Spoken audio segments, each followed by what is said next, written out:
Welcome back to Sailing Sea of Clyde. In this quick episode, we do an unexpected in-water thru-hull valve replacement with some help from our friend Brian. Good morning from La Paz. So we've been keeping busy, doing some provisioning, doing some small projects, and in doing a small project, which was tapping into the drain pipe for the sink to have a little saltwater pump while we're offshore. It was just going to be a little temporary thing. We had it installed, ready to go, and then it wouldn't pump. I'm like, that's kind of weird. And then I put my finger on it to prime it, and then it started going, but then I realized it was just cycling the little bit of water that was in the sink.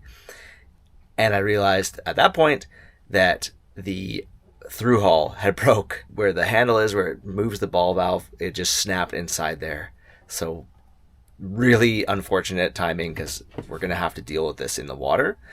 It shouldn't be a big deal, but obviously it'd be better to have done it while we were on the hard like a week ago. Anyways, our good neighbor Brian, he actually had a spare valve. So what we're going to do is I'm going to jump in the water and put a bung into the thru-hull so that a whole bunch of water is not going to come pouring through.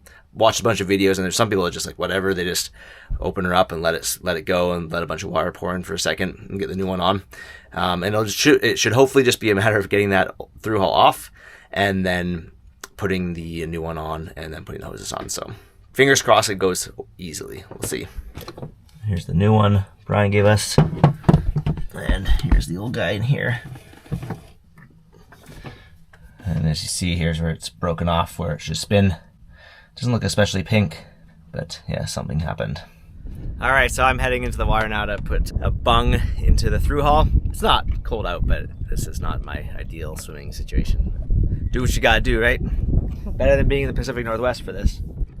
Getting the bung into the thru-hull was pretty straightforward. I used a bit of rubber as a gasket between the bung and the thru-hull, which helped to create a pretty good seal. Once I was dried off, Brian, who had recently helped with this exact task on another boat, walked me through the steps to make sure I wasn't making any mistakes in this very high-stakes little project. To our relief, the old valve came off quite easily, and only a little bit of water was trickling through. Once off, I dry-fitted the new one as we prepped for the final installation. Okay, we got a little water flowing in. Okay, but not like gushing. No, it's just like a tiny bit here. So if you want, you can just screw it back down. Yeah, I'll screw it back down for now. Just to stop. Yeah, there we go. Cool, this is not very stressful. Pretty. All right, so this is the old guy. It's looking a little pink, so I think there is some electrolysis going on. And this is where this broke. Right there.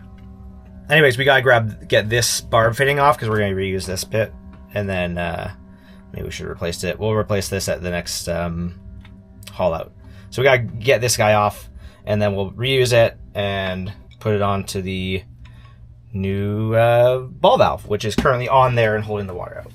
All right, so we've gotten the hose barb fixture off, and then we'll have to put the old guy back on here for a second, or a bung, and then put this onto the new guy, and then put the new guy on, and we're off to the races. And what's that stuff? Mustard. Rector seal. Number 5. Yeah, looks like Grey Poupon, but actually it was really great thread sealant for all kinds of stuff. Once we cleaned off the thru-hull threads, transferred the hose barb fitting, and gooped up the new valve threads with some liquid thread sealant that Brian had on hand, it was time to put the new valve onto the thru-hull.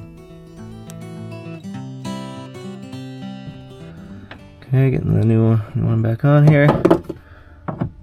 It's pretty stress-free.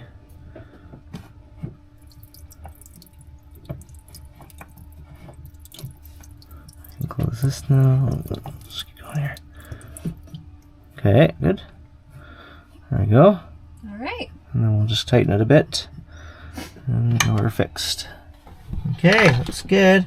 You guys in?